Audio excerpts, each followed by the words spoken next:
Program sembako merupakan pengembangan dari Program Bantuan Pangan Non-Tunai atau BPNT sebagai program transformasi bantuan pangan untuk memastikan program menjadi lebih tepat sasaran, tepat jumlah, tepat waktu, tepat harga, tepat kualitas, dan tepat administrasi.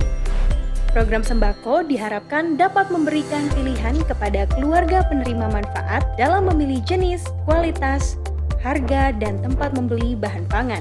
Penambahan komoditi yang didapatkan dari program sembako akan mampu meningkatkan nutrisi atau gizi masyarakat, terutama anak-anak usia dini, sehingga berpengaruh terhadap penurunan stunting. Keluarga penerima manfaat program sembako adalah keluarga dengan kondisi sosial ekonomi terendah yang namanya terdaftar di Data Terpadu Kesejahteraan Sosial atau DTKS. Untuk program sembako, Kartu Keluarga Sejahtera atau KKS berfungsi sebagai alat transaksi, jadi wajib dibawa oleh para keluarga penerima manfaat ketika ingin mencairkan bantuan untuk mendapatkan bahan pangan. Kartu KKS menyimpan nilai besaran manfaat yang diberikan pemerintah. Jumlah dana bantuannya yaitu Rp150.000 per KPM per bulan. Khusus terhitung bulan Maret sampai dengan Agustus 2020, dana bantuan program sembako naik menjadi Rp200.000 per KPM per bulan. KPM dihimbau untuk memanfaatkan seluruh dana bantuan dan dana tidak dapat dicairkan secara tunai.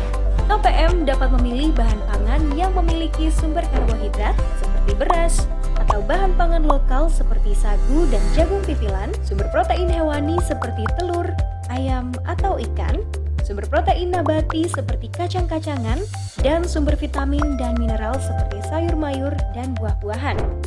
Dan komoditi tambahan harus menggunakan bahan pangan lokal untuk mengembangkan ekonomi masyarakat sekitar. Untuk mekanisme pemanfaatan dana bantuan, KPM hanya perlu datang ke e-warung terdekat, cek kuota dana bantuan, pilih jenis bahan pangan, bayar pada mesin EDC, dan menerima produk yang dipilih.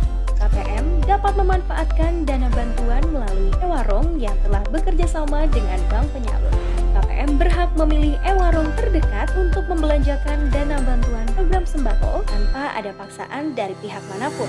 E-warung tidak boleh melakukan pemaketan bahan pangan, yaitu menjual bahan pangan dengan jenis dan jumlah yang telah ditentukan sepihak oleh e-warung atau pihak lain, sehingga KPM tidak memiliki pilihan.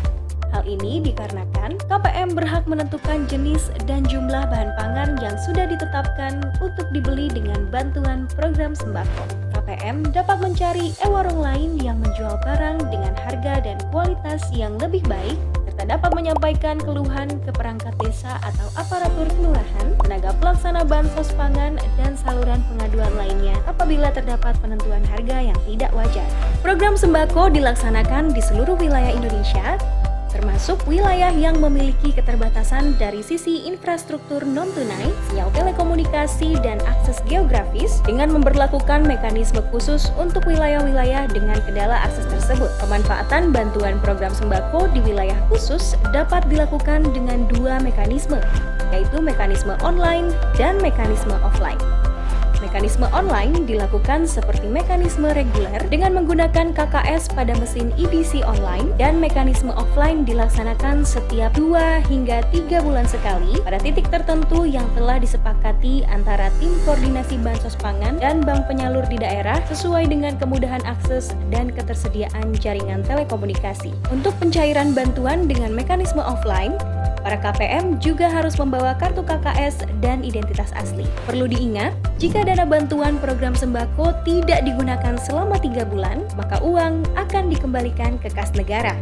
Untuk itu, keluarga penerima manfaat diharapkan dapat menggunakan bantuan sembako dengan bijak ya. Program sembako menuju Indonesia sejahtera.